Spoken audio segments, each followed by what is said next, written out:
changed, and it was so wonderful.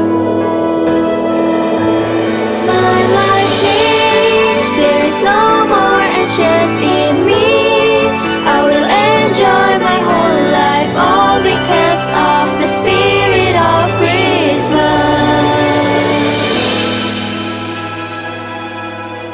And all because of the spirit of Christmas.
Malam hari ini kami hanya mau menyatakan pribadi yang terbaik, pribadi yang terindah, pribadi yang kami kagumi.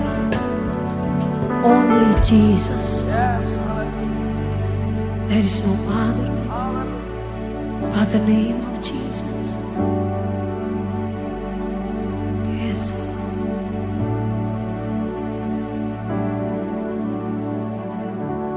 Tiada seperti Kau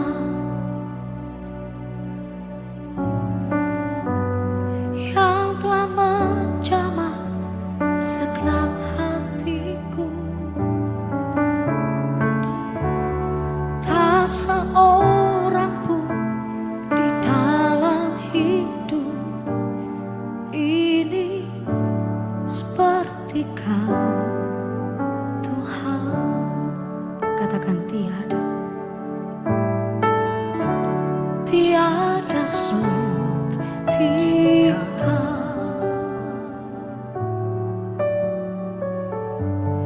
yang telah menjamah segenap hatiku. Tak seorang pun di dalam hidup ini seperti Kau, Tuhan. Kasih-Mu Tuhan, kasih-Mu seperti sungai mengalir, dan kuasa-Mu menyembuhkan. Air mata pun Engkau hapuskan. Tiada seperti Kau. Mari jemaat Tuhan sendiri katakan dengan cinta. Tiada seperti Kau.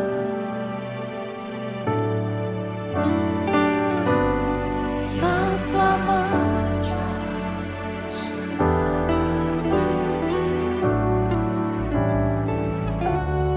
tak seorang pun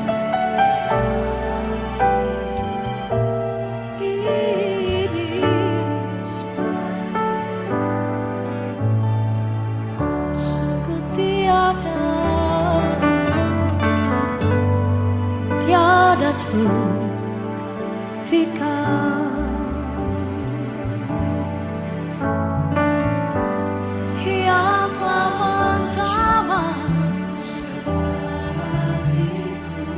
hanya Tuhan yang memikat hati kami. tak seorang pun di dalam hidup ini seperti Kau, Tuhan. Lebih dari segalanya,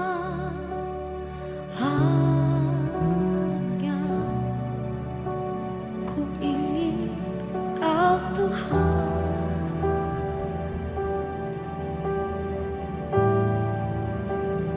Emas, perak, dan permata tiada arti.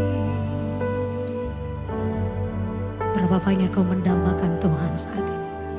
Ku ingin lebih dekat, bersekutu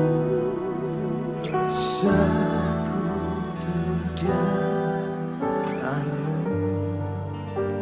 Jadikan ku hamba setia kepadamu.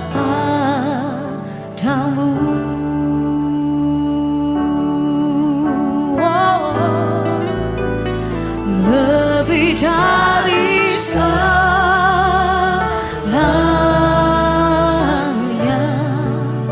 ku ingin hanya Yesus Tuhan.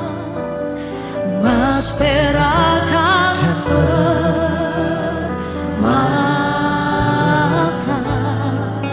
Yesus, Engkau terlebih indah.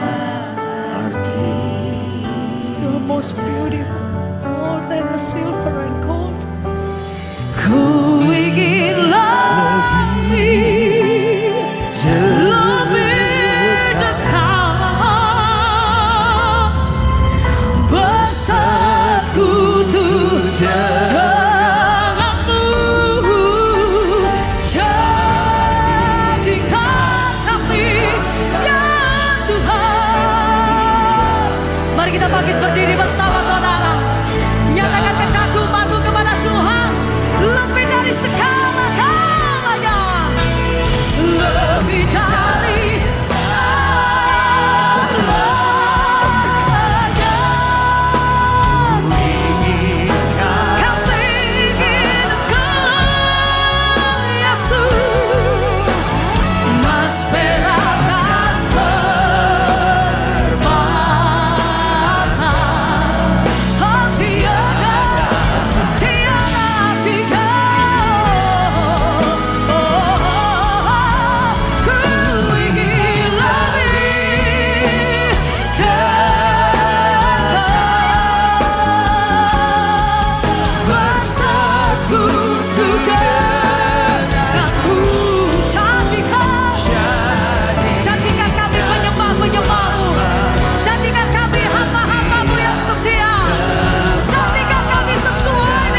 depan sampai ku melihat mujizat nyata. Lebih lagi saudara katakan, ku percaya kuasa-Mu ajaib. Ku percaya Dia sanggup, Dia mampu. Kuserahkan seluruh kehidupanku sampai Kau lihat mujizatnya dalam hidupku. Ku percaya kuasa-Mu ajaib. Ku percaya Kau sanggup menolongku.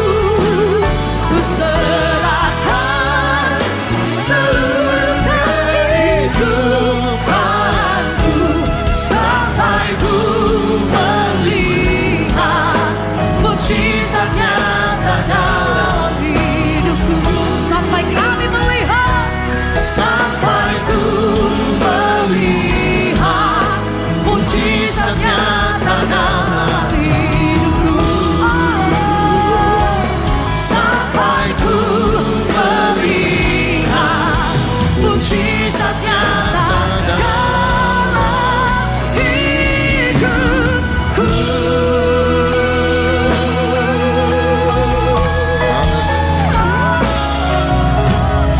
Terima kasih buat semua kebaikan-Mu dalam hidup kami. Kami percaya bahwa Tuhan itu dahsyat, Tuhan luar biasa, Engkau perkasa, Engkau mulia. Bekerjalah di tengah-tengah kami, Roh Kudus. Ini umat-Mu, ini waktu-Mu, ini tempat-Mu. Seluruh hidup dan hati kami sepenuhnya adalah milik-Mu. Biarlah suara kebenaran firman Tuhan berbicara lebih keras daripada suara emosi kami, suara keegoisan kami, suara kemarahan, kebencian, sakit hati kami, suara keraguan-raguan, ketakutan, kekhawatiran kami. Sehingga hidup kami dirubahkan oleh kebenaran firman-Mu. Dalam nama Tuhan Yesus Kristus kami sudah berdoa. Dan setiap kita yang mengasihi Dia, sama-sama kita katakan amin, amin, amin. Silakan duduk, shalom. Saya percaya bahwa setiap kali kita ada dalam hadirat Tuhan, Anda bisa mendapatkan sesuatu dari Tuhan. Oleh sebab itu jangan pernah sia-siakan setiap kesempatan dalam penyembahan. Kesempatan dalam penyembahan adalah tempat di mana kita belajar mendengar dari Dia. Nah, mari sama-sama saya undang Anda untuk melihat Filipi pasal 4 ayat yang ke-6. Filipi pasal 4 ayat yang ke-6. Filipi pasal 4 ayat yang ke-6, Alkitab berkata begini. Filipi 4 ayat yang ke-6. Janganlah hendaknya kamu khawatir tentang apapun juga. Sama-sama bilang jangan khawatir. Taruh tangan di dada sambil bilang jangan khawatir. Kalau perlu elus-elus dada sambil bilang jangan khawatir, jangan khawatir, jangan khawatir. Hari ini saya percaya seringkali ada banyak orang stres, tapi saya percaya di tempat ini semua kita tidak khawatir. 5 orang yang bilang amin, yang lain ampunilah mereka ya Tuhan. Janganlah hendaknya kamu khawatir tentang apapun juga, tetapi nyatakanlah dalam segala hal keinginanmu kepada Allah. Tunggu sebentar, mari renungkan sejenak. Pernahkah Anda mendengar pendeta berkata bahwa Tuhan tidak memberi apa yang kita inginkan, tetapi Tuhan hanya berkewajiban memberi apa yang kita butuhkan? Seringkali kita mendengar pesan yang viral dan kita terkonsumsi dengan pesan yang viral tanpa pernah bertanya apakah Alkitab benar-benar mengatakan demikian. Saya tidak menyalahkan hal itu sebab saya percaya ada beberapa statement sebenarnya lahir karena kritik terhadap satu kegiatan atau tindakan keagamaan yang salah dari umat Tuhan. Seringkali saya temukan memang ada umat kalau Tuhan atau jemaat Tuhan kalau minta memang aneh-aneh Bapak Ibu. Minta aneh, sudah punya istri, tetangga sebelah sudah punya suami, masih aja berdoa, ya Tuhan biarlah istri tetangga sebelah jadi istri saya. Itu kan aneh saudara. Tetangga punya mobil baru, sengaja pura-pura lihat ya mobil baru sambil tumpang tangan dalam hati berkata, saya klaim dalam nama Yesus, ini mobil jadi punya saya. Gak pernah ikut beli, tiba-tiba klaim minta mobil jadi punyanya dia. Saya tahu memang ada satu kegiatan tindakan rohani yang disalahgunakan oleh jemaat sehingga kritik ini muncul. Tetapi ketika Anda mendengar sebuah kritik dan mendengar, oh terkesannya benar, tetapi mari coba bertanya pada Alkitab, apakah Alkitab benar-benar mengatakan demikian? Salah satunya adalah Tuhan tidak memberi apa yang kita inginkan, Tuhan hanya memberi apa yang kita butuhkan. Oleh sebab itu minta apa yang Anda butuhkan, bukan minta apa yang Anda inginkan. Kalau begitu bagaimana dengan Filipi 4 ayat 6 tadi yang kita baca. Paulus berkata, nyatakanlah dalam segala hal, apa tadi? Keinginanmu kepada Allah. Kenapa Paulus harus repot-repot mengatakan nyatakan keinginanmu kepada Tuhan, kalau Tuhan tidak menjawab, Tuhan tidak memberi apa yang kita inginkan. Tuhan hanya memberi apa yang kita butuhkan. Kenapa Paulus harus repot-repot mengatakan nyatakanlah dalam segala hal keinginanmu? Anda berkata Pak Doni sembarang menafsirkan. Oke, mari coba lihat Mazmur pasal 37 ayat yang keempat, ayat terkenal. Mazmur 37 ayat 4 berkata, dan bergembiralah karena Tuhan, maka Dia akan memberikan apa yang diinginkan hatimu. Bagaimana dengan Mazmur 37 ayat 4? Bahwa Tuhan memberikan apa yang diinginkan oleh hatimu. Berarti Tuhan apakah hanya menjawab apa yang kita butuhkan dan tidak memberi apa yang kita inginkan? Bagaimana dengan Mazmur 37 ayat 4? Anda berkata apa? Doni sembarang menafsirkan lagi. Oke, mari lepas dua ayat tadi. Sekarang kita lihat dari mulut Tuhan Yesus sendiri. Yohanes pasal 15 ayat yang ke-7.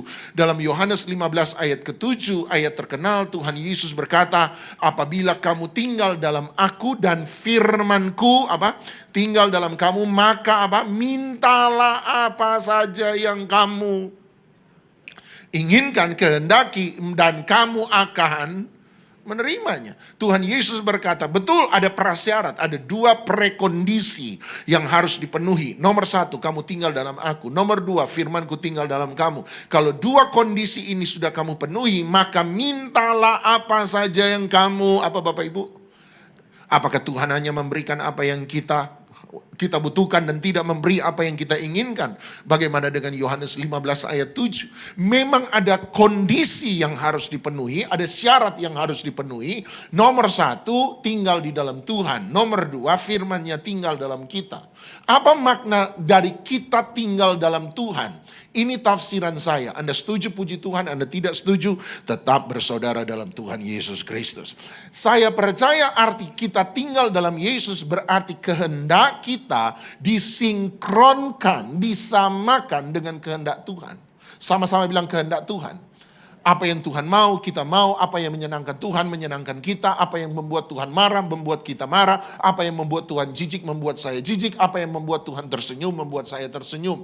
Artinya keinginan kita, kehendak kita harus sama, harus sesuai dengan keinginan kehendak Tuhan. Nomor dua, dia berkata, firmanku tinggal dalam kamu. Apa arti firmanku tinggal dalam kamu? Artinya keinginan kita, kehendak kita tidak boleh keluar dari kebenaran firman Tuhan. Sama-sama bilang kebenaran Tuhan. Dia berkata, kalau kamu memenuhi dua hal ini, nomor satu, keinginanmu ada dalam kehendak Tuhan. Sama-sama bilang kehendak Tuhan. Dan nomor dua, kehendakmu, keinginanmu ada di dalam kebenaran firman Tuhan. Sama-sama bilang kebenaran firman Tuhan. Maka mintalah apa saja yang kamu, sebab dia tahu bahwa apa yang Anda inginkan tidak akan pernah keluar dari kebenaran dan kehendaknya. Maka permintaan istri tetangga sebelah jadi istri Anda tidak akan pernah dijawab oleh Tuhan. Yang setuju katakan amin. Tidak akan pernah, sebab Anda tidak akan pernah minta sesuatu yang tidak sesuai dengan kehendaknya dan tidak sesuai dengan kebenarannya. Kalau Anda bisa melakukan itu, maka mintalah apa saja yang kamu kehendaki, maka kamu akan menerimanya. Coba kembali ke Filipi 4 ayat 6. Filipi 4 ayat 6. Dia berkata, oleh sebab itu nyatakanlah dalam segala hal keinginanmu kepada Allah dalam doa dan permohonan dengan Ucapan syukur. Doa selalu punya dua unsur. Doa punya dua unsur. Unsur pertama doa adalah permohonan. Sama-sama bilang permohonan. Unsur kedua doa adalah ucapan syukur. Sama-sama bilang ucapan syukur. Doa punya dua ruang. Doa punya dua elemen. Doa punya dua unsur. Nomor satu apa tadi? Permohonan. Nomor dua apa tadi? Ucapan syukur. Pernahkah Anda dengar pendeta berkata begini, doa jangan minta-minta. Sebab orang yang minta dalam doa itu tandanya rohaninya masih kanak-kanak. Orang yang sudah dewasa dalam doa, doanya tidak ada permintaan. Pernahkah Anda dengar itu? Doa jangan minta-minta. Sebab orang yang minta dalam doa, tandanya kerohaniannya masih kanak-kanak. Kalau orang sudah dewasa rohani, maka dia tidak akan meminta lagi dalam doa. Ini jawaban saya. Nomor satu, saya setuju doa tidak boleh minta-minta. Tapi nomor dua, saya tidak setuju di dalam doa tidak ada permintaan. Doa selalu mengandung dua unsur. Unsur pertama doa adalah apa tadi? Permohonan. Unsur kedua doa adalah apa tadi? Ucapan syukur. Doa selalu memberi ruang bagi kita untuk datang pada Tuhan, membawa permohonan kita. Tadi saya katakan, seringkali kita terkonsumsi dengan pesan-pesan yang viral dan tidak lagi bertanya apakah Alkitab benar-benar mengatakan itu atau tidak. Ternyata Alkitab berkata doa selalu ada permohonan. Ibrani pasal 5 ayat yang ke-7. Ibrani pasal 5 ayat yang ke-7. Ibrani pasal 5 ayat 7 Alkitab berkata dalam hidupnya sebagai manusia. Siapa itu? Yesus. Dalam hidup Yesus sebagai manusia, kemudian dia berkata, dia telah mempersembahkan apa? Doa dan apakah Tuhan Yesus memohon dalam doanya? Ya, dia menaikkan doa dan permohonan. Siapa yang berani berkata bahwa Yesus rohaninya masih kanak-kanak? Nggak ada. Yesus rohaninya dewasa, imannya dewasa. Dan sekalipun iman dan rohaninya dewasa, dia tetap memberi permohonan di dalam doa. Contoh yang paling jelas adalah doa Tuhan Yesus di Taman Getsemani. Ketika dia berkata, Bapa kalau mungkin biarkan cawan ini lalu daripadaku, tetapi bukan kehendakku yang jadi, melainkan apa? Kehendakmu yang jadi. Kalimat itu bisa dibagi menjadi dua bagian, bukan? Bagian pertama, Bapa kalau mungkin biarkan cawan ini lalu daripadaku. Apa makna dari kalimat yang pertama? Yesus menaikkan permintaannya. Sama-sama bilang permintaan. Baru bagian kedua dia berkata, tetapi bukan kehendakku yang jadi, melainkan kehendakmu yang jadi. Apa makna bagian yang kedua? Penyerahan. Sama-sama bilang penyerahan. Berarti sekali lagi doa punya dua unsur. Unsur pertama dari doa permintaan, sama-sama bilang permintaan. Unsur kedua dari doa adalah penyerahan, sama-sama bilang penyerahan. Unsur pertama dari doa adalah permohonan, sama-sama bilang permohonan. Dan unsur kedua dari doa adalah ucapan syukur, sama-sama bilang ucapan syukur. Artinya selesai kamu meminta, jangan lupa untuk menyerahkan. Selesai kamu memohon, jangan lupa untuk mengucap syukur. Tetapi Yesus tidak pernah meniadakan permohonan dalam doa. Betul doa jangan minta-minta. Jangan doa hanya daftar belanja permintaan kita kepada Tuhan. Tetapi doa tidak boleh menghilangkan unsur permohonan daripadanya. Yohanes 14 ayat 13. Yohanes 14 ayat 13. Belum semua semangat. Yohanes 14 ayat 13. Yohanes 14 ayat 13. Dan apa juga yang kamu minta. Dia berkata minta. Apa juga yang kamu minta dalam namaku. Nama siapa? Yesus. Aku siapa? Yesus akan melakukannya. Supaya Bapa dipermuliakan di dalam anak. Dia bilang begini. Mintalah dalam namaku. Kenapa? Supaya aku bisa menjawabnya, aku bisa memberikannya, aku bisa melakukannya bagimu. Kenapa Tuhan mau menjawab doa kita? Kenapa Tuhan mau melakukan apa yang kita minta? Dia berkata, supaya Bapa dipermuliakan dalam anak. Saya tidak tahu bagaimana dengan Anda, tapi ayat ini membuat saya semangat. Mari renungkan sebentar, renungkan. Dia berkata, kamu harus minta. Kenapa harus minta?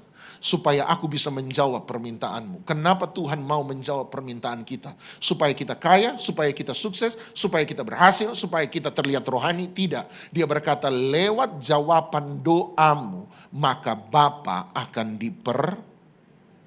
Berarti Bapa tidak akan pernah dipermuliakan dalam anak kalau kita tidak pernah melihat jawaban doa kita. Taruh tangan atas kepala, sambil bilang, Tuhan tolong ini otak agak encer malam ini. Pak Doni yang khotbah, tolong otak sebelah, jangan lupa. Dia bilang, kamu harus minta. Kenapa harus minta? Supaya aku bisa menjawab doamu. Kenapa Tuhan mau menjawab doa kita? Dia berkata, supaya dengan demikian Bapa dipermuliakan dalam anak. Berarti Bapa dipermuliakan dalam anak ketika doa kita dijawab. Gini, kita sebut apa ketika saya meminta sesuatu dan Tuhan menjawab apa yang saya minta? Kita sebut itu mujizat, sama-sama bilang mujizat. Apa yang terjadi ketika kita menerima mujizat? Nomor 1, mengucap syukur. Nomor 2, kita bersaksi. Setuju? Dan waktu kita bersaksi, saya sementara punya masalah, saya tidak bisa menyelesaikan masalah saya. Saya berseru pada Tuhan, Tuhan tolong saya. Waktu kita bersaksi, siapa yang dipermuliakan lewat kesaksian kita? Itu sebabnya dia berkata minta. Supaya kamu tahu kalau kamu menerima apa yang kamu minta. Kamu tahu itu bukan karena kamu. Kamu tahu itu bukan karena hebat kamu. Kamu tahu itu bukan karena keberuntunganmu. Kamu tahu itu bukan karena kemampuanmu. Kamu tahu itu bukan karena kekayaanmu. Kamu tahu itu bukan karena koneksimu. Kamu tahu itu karena Tuhan. Sekarang bersaksi kepada semua orang supaya Bapa dipermuliakan dalam anak. Amin. Nah, mulai ada 2 orang yang bilang amin. Saya sebentar lagi selesai. Pokoknya saya janji semakin cepat bilang amin, semakin cepat khotbah saya selesai. Amin, amin. Saya kasih 2 ayat setelah itu saya selesai. Saya janji saya selesai. 2 ayat selesai. 1 Yohanes 5. 1 Yohanes 5. 1 Yohanes 5. 2 ayat selesai. Haleluya. 1 Yohanes 5 ayat. Amin, amin, amin. Iya, saya juga kepingin cepat selesai. Amin, amin. 1 Yohanes. Ampunilah mereka. Lain kali amin dalam hati Bapak Ibu. Sebab amin di mulut melemahkan iman pendeta ternyata. 1 Yohanes 5. Silakan amin dalam mulut aja, gak apa-apa. Saya lebih semangat. 1 Yohanes 5 ayat 14. Dan inilah keberanian percaya.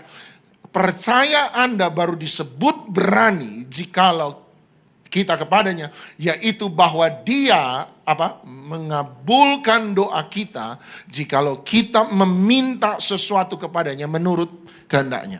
Iman Anda baru disebut berani kalau Anda percaya bahwa Tuhan menjawab setiap doa. Masih percaya bahwa Tuhan menjawab semua doa? Yakin? Nggak ada yang Tuhan nggak jawab? Saya percaya Tuhan menjawab semua doa. Dia bukan hanya mendengar doa, dia menjawab doa. Hanya jawaban Tuhan ada 3. Nomor 1, ya, sama-sama bilang ya. Nomor 2, tunggu, sama-sama bilang tunggu. Nomor 3, tidak, sama-sama bilang tidak. Yang penting dia jawab. Ada saatnya dia bilang ya, dia beri. Ada saatnya dia bilang tunggu, dia tidak beri. Dia bilang tunggu. Yang penting kan dia jawab. Ada saatnya dia bilang tidak, dia jawab juga kan? Tidak. Pernah dengar ayat yang berkata, apabila seorang anak minta roti pada bapaknya, maka apakah bapaknya memberikan dia batu? Ini pikiran liar saya. Nah, sebelum saya jelaskan tumpang tangan dalam nama Yesus, Tuhan encer lagi. Dia bilang, apakah ada anak minta roti sehingga bapaknya kemudian memberikan dia batu? Menarik sekali, Tuhan Yesus tidak bilang begini. Kalau anak minta roti, maka sang bapa akan memberi dia roti. Tuhan Yesus tidak bilang begitu. Sampai kalau Tuhan Yesus bilang kalau anak minta roti, maka sang bapa memberi dia roti, maka apapun yang Anda minta, bapa berkewajiban memberi persis apa yang Anda minta. Tapi Tuhan Yesus tidak bilang begitu. Dia berkata kalau anak minta roti, apakah bapa memberikan dia batu? Mana lebih berharga, roti atau batu? roti. Artinya kalau anak minta roti, sang bapak tidak memberi dia batu. Artinya apapun yang Anda minta, maka bapak tidak akan memberi less than, kurang dari apa yang Anda minta. Kalau Anda minta roti, kemudian bapak beri roti, berarti bagi dia itu yang terbaik bagi kita. Tapi kalau Anda minta roti, kemudian bapak berkata tunggu, atau bapak berkata tidak, berarti tunggu dan tidaknya Bapak itu tidak lebih rendah dari apa yang Anda minta. Tunggu dan tidaknya Bapak itu lebih baik dari apa yang Anda minta. Amin. Selesai. Sudah satu ayat selesai. Ibrani 4 terakhir. Tanya sama yang di belakang. Saya sudah kasih ayat terakhir itu Ibrani 4. Terakhir, haleluya, puji Tuhan. Terima kasih Tuhan Yesus baik. Ibrani pasal 4 ayat 14. Ibrani 4 ayat 14. Ayat terakhir. Ibrani 4 ayat 14 sampai 16. 3 ayat terakhir maksud saya. 3 ayat, rangkaian ayat. Ibrani 4 ayat 14. Karena kita sekarang mempunyai imam besar agung yang telah melintasi semua langit, yaitu Yesus anak Allah. Baiklah kita teguh berpegang pada pengakuan iman kita. Teguh berpegang pada pengakuan iman kita. Pengakuan iman apa? Pengakuan iman rasuli, belum ada pengakuan iman rasuli. Pengakuan iman apa yang dimaksud oleh penulis Ibrani? Pengakuan iman bahwa Yesus anak Allah adalah imam besar agung yang telah melintasi semua langit, memperdamaikan kita dengan Bapa di sorga, sehingga kita punya akses untuk ada dalam hadiratnya. Kita bisa menjadi satu dengan Bapa. Dia berkata, kamu harus yakin, teguh berpegang bahwa Yesus anak Allah adalah imam besar agung yang menjadi perdamaian antara kita dengan Allah. Dia bilang, kenapa kamu harus yakin itu? Dia beri 2 alasan. Sebenarnya ada 3, tapi saya tidak sentuh yang ketiga. Sebab yang ketiga ada di pasal 5 ayat 1. Jadi dia beri 2 alasan. Ibrani 4 ayat 15. Alasan pertama. Sebab kalau Yesus imam besar kita, maka imam besar yang kita punya bukanlah imam besar yang tidak dapat turut merasakan kelemahan-kelemahan kita. Sebaliknya sama dengan kita, dia telah dicobai hanya tidak berbuat dosa. Dia bilang kalau Yesus jadi imam besar dan Yesus adalah firman Allah yang menjelma jadi manusia. Dia bukan hanya Allah yang jauh di sorga, tetapi Allah yang menjadi manusia, mengerti setiap persoalan-persoalan kehidupan kita. Berarti kita punya imam besar yang mengerti segala kesulitan Anda dan saya. Makanya ada lagu berkata, Allah mengerti, Allah peduli segala persoalan yang kita hadapi, tak akan pernah dibiarkannya ku bergumul sendiri, sebab Allah mengerti. Tuhan Yesus setia, Dia sahabat kita. Dalam segala susahku selalu menghiburku.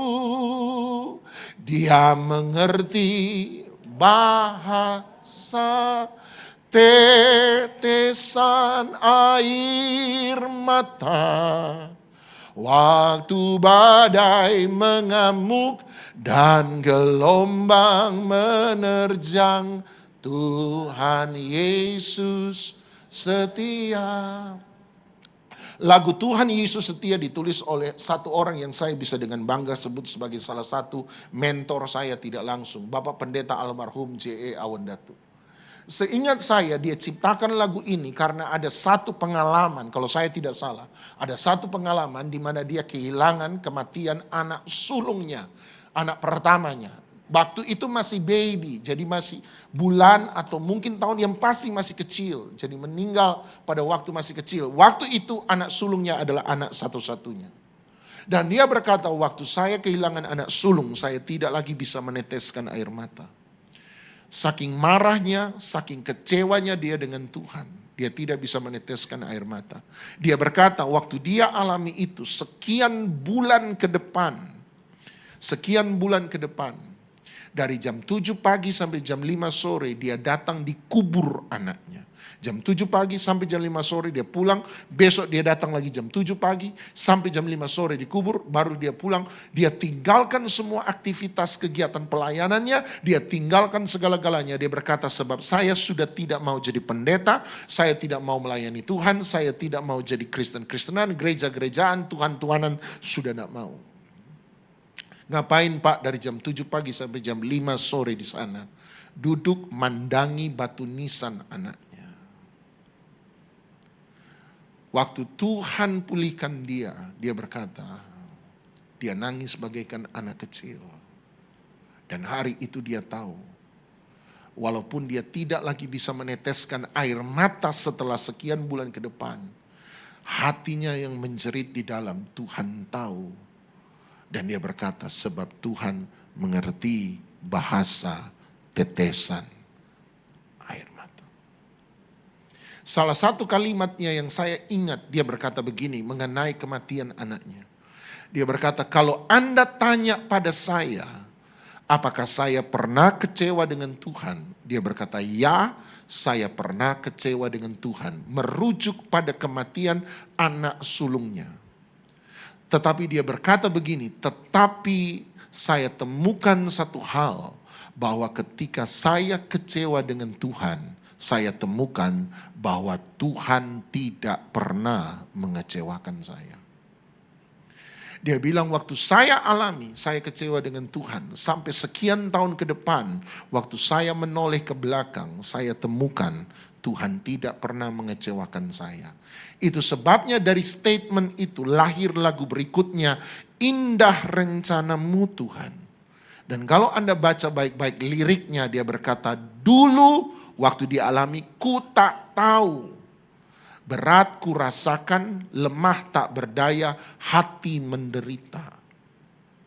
Tapi dalam refnya Anda dengar dia berkata, tapi ku mengerti sekarang.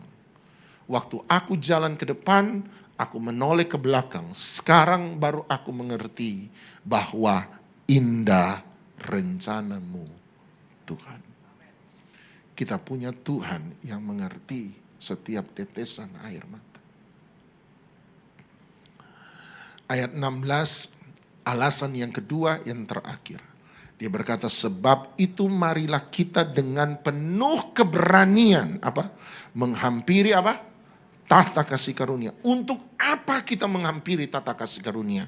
Supaya kita menerima rahmat dan memperoleh kasih karunia. Untuk apa rahmat dan kasih karunia? Dia berkata, untuk mendapat pertolongan kita pada waktunya. Anda mau ditolong Tuhan pada waktunya? Kalau Anda mau ditolong Tuhan pada waktunya, Anda butuh dua hal. Nomor satu, rahmat dan kasih karunia.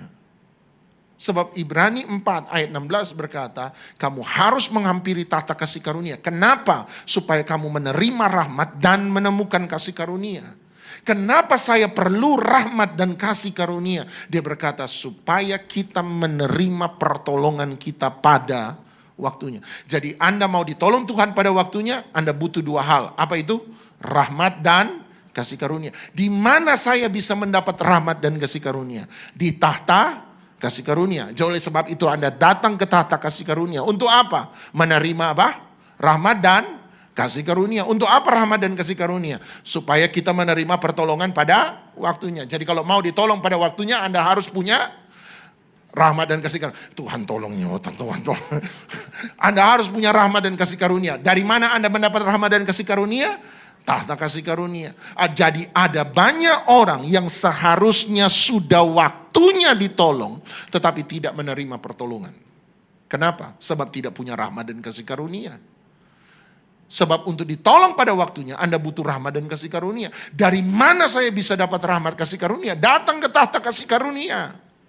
Pertanyaan yang paling penting berarti, di mana itu tahta kasih karunia? Pemazmur berkata, salah satu tafsiran berarti, pemazmur berkata, Allah yang maha kudus bersemayam bertahta di atas puji-pujian. Jadi waktu Anda dan saya memuji dan menyembah Tuhan, waktu Anda dan saya berdoa kepada Tuhan, kita sementara menyediakan tempat untuk Tuhan duduk. Dan kalau Tuhan hadir dalam pujian, penyembahan, dan doa kita, maka tempat di mana Tuhan duduk itu disebut tahta kasih karunia. Jadi waktu Anda memuji dan menyembah Tuhan, Anda sementara membangun tahta bagi Dia. Dan kalau Dia hadir di tengah-tengah pujian dan penyembahan, maka pujian dan penyembahan di mana Tuhan hadir itu disebut tahta kasih karunia. Apa yang kita temukan dari tahta kasih karunia? Rahmat dan kasih karunia. Untuk apa itu rahmat dan kasih karunia dalam pujian dan penyembahan? Untuk menerima pertolongan kita pada ibu-ibu. Saya sarankan pada Anda, kalau Anda masak, tolong masak sambil menyanyi. Sebab masak sambil menyanyi masakannya lebih enak daripada masak sambil ngomel. Percayalah. Sebab waktu Anda menyanyi memuji Tuhan sambil memasak, ada bumbu-bumbu sorgawi yang tercurah pada masakan Anda. Kenapa Anda ketawa? Anda pikir ludah ya? Maksud saya doa. Doa. Maksud saya doa bukan ludah. Doa. Anda menaruh bumbu sorgawi doa. Sebab waktu Anda memuji dan menyembah Tuhan, Anda membuat tahta bagi Tuhan. Waktu Anda mengeluh, Anda sementara membuat tahta bagi setan. Dan saya percaya masakan dalam hadirat Tuhan lebih enak daripada masakan dalam hadirat setan. Dan kalau anak Anda tanya, "Mama kok sekarang sambil masak nyanyi?"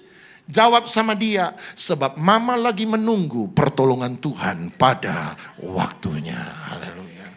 Bapak-bapak, kalau Anda di kantor, tepuk tangan, selesai. Bapak-bapak, kalau Anda di kantor, nyanyilah. Kalau teman kantor berkata suara fals kok nyanyi-nyanyi, bilang sama dia, saya lagi menunggu pertolongan Tuhan pada waktunya. Mari kita bangkit berdiri. Yesus mendengar lebih dari yang ku doakan. Hari ini dimanapun Anda berada, percayalah bahwa Tuhan tetap Tuhan yang bekerja. Tugas kita waktu kita berdoa, yakin bahwa Tuhan menjawab doa. Soal apa jawaban Tuhan, ya, tunggu atau tidak, itu terserah Tuhan. Tapi tugas kita adalah yakin. Bapak Ibu, kalau Anda tidak yakin Tuhan sanggup menolong Anda, ngapain Anda berdoa? Kalau Anda tidak pernah yakin bahwa Tuhan sanggup untuk menolong Anda, kenapa Anda berdoa? Soal apa yang akan Dia beri, itu terserah Dia. Tetapi apapun juga yang terjadi, tugas saya sederhana. Saya datang dengan penuh keyakinan bahwa Tuhan tetap Tuhan yang menjawab doa. Soal Dia jawab ya, soal Dia jawab tunggu, soal Dia jawab tidak. Satu hal yang saya tahu, ya, tunggu dan tidaknya Tuhan, itulah yang terbaik bagi saya. Dan sambil menanti, terus bangun hadirat Tuhan dalam hidup Anda. Supaya kita menerima rahmat dan Anda datang hari ini, Anda berdoa, Anda gak dapat fisik. Yang Anda dapat adalah rahmat dan kasih. Kalau Tuhan hadir dalam pujian dan penyembahan, yang Anda bawa pulang adalah rahmat dan kasih karunia. Orang tanya, ngapain itu rahmat dan kasih karunia? Jawab, rahmat dan kasih karunia inilah yang diperlukan untuk menerima pertolongan kita pada waktunya. Yesus mendengar lebih dari yang ku doakan. Yesus menjawab lebih dari yang ku harapkan. Dengan caranya di waktu yang ku kan melihat Tuhan jadikan semua. Yesus mendengar lebih dari yang ku doakan. Yesus menjawab lebih dari yang ku harapkan.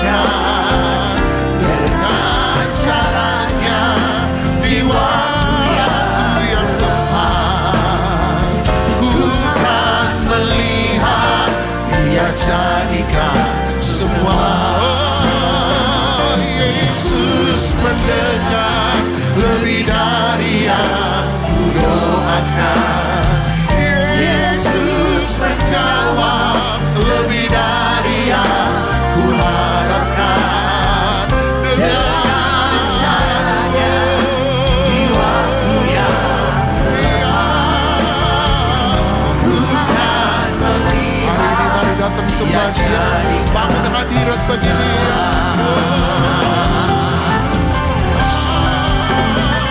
Yesus mendengar.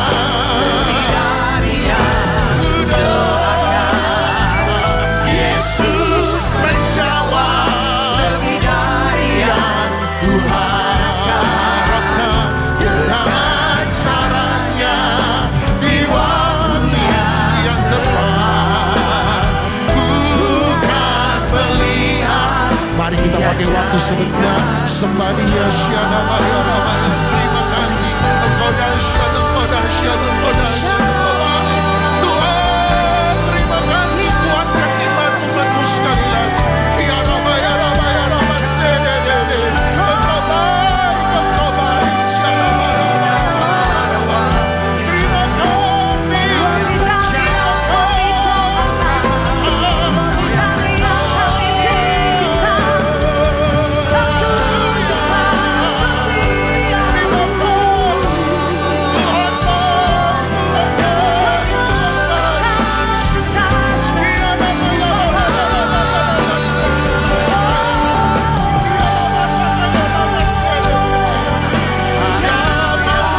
Sekali lagi, biarkan hadirat-Mu ada.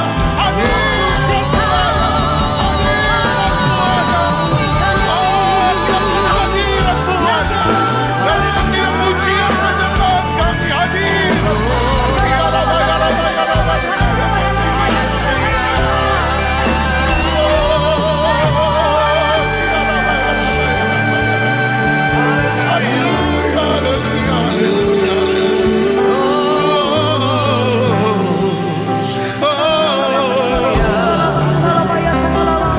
Yesus mendengar lebih dari yang kudoakan. Yesus menjawab lebih dari yang ku harapkan. Dengan caranya di waktu yang tepat, ku kan melihat Dia jadikan. Sekali lagi katakan, Yesus mendengar lebih dari yang ku doakan. Yesus menjawab lebih dari yang ku harapkan. Dengan caranya di waktu yang tepat, ku kan melihat Dia jadikan semua. Ku kan melihat Dia jadikan semua. Ku kan melihat Dia jadikan semua. Berikan sorak-sorai bagi kemuliaan nama Tuhan. Haleluya.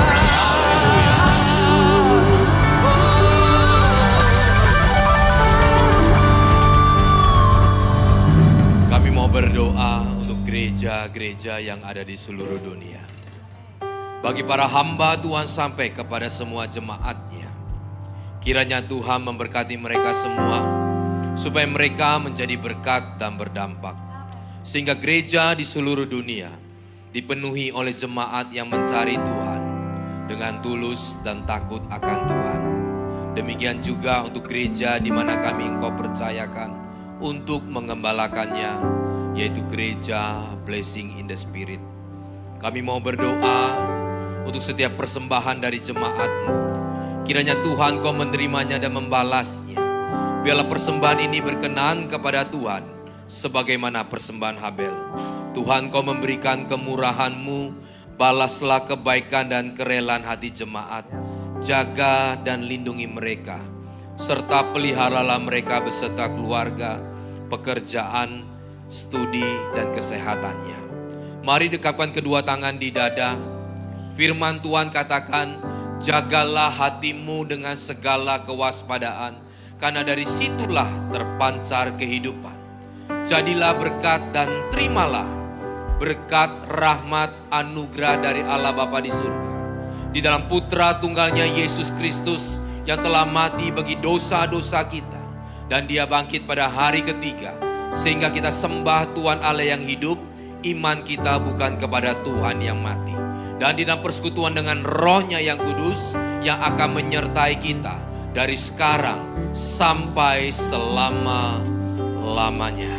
Oh God, I worship you. Angkat tanganmu. Oh God, I worship you. Be glorified, be glorified and magnified. Oh God, I worship you. Oh God, oh God, oh God, I worship you. Yes, Lord. Oh God, I worship you. Be glorified and magnified. Oh God, I worship you. Sekali lagi di hadapan Tuhan katakan, oh God, oh God, I worship you. Oh God, oh God, oh God, I worship you. Be glorified and magnified. Oh God, I worship you. Be glorified, be glorified and magnified. Oh God, I worship you. Be glorified and magnified. Oh God, I worship you. Mari sama-sama kita akan menutup ibadah ini dengan doa Bapa kami. Bapa kami yang ada di surga, dikuduskanlah namamu, datanglah kerajaanmu, jadilah kehendakmu di bumi seperti di surga. Berikanlah kami pada hari ini makanan kami yang secukupnya, dan ampunilah kami akan kesalahan kami seperti kami juga mengampuni orang yang bersalah kepada kami. Dan janganlah membawa kami ke dalam pencobaan, tetapi lepaskanlah kami daripada yang jahat, karena Engkau yang punya kerajaan dan kuasa dan kemuliaan sampai selama-lamanya. Yang percaya katakan amin. God bless you. My life changed, I am happy and grateful. My life changed and it was so wonderful. My life changed, there is no more inches in me. I will enjoy my whole life, all because of the spirit of Christmas.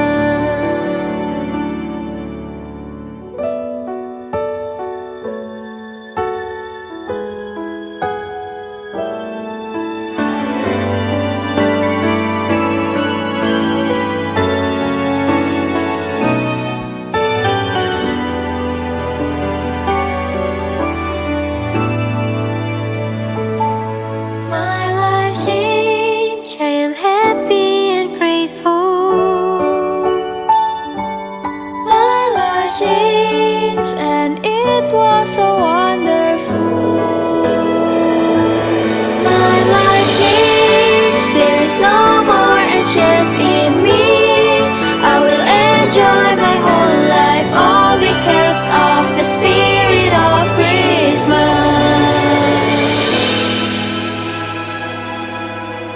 And all because of the spirit of Christmas.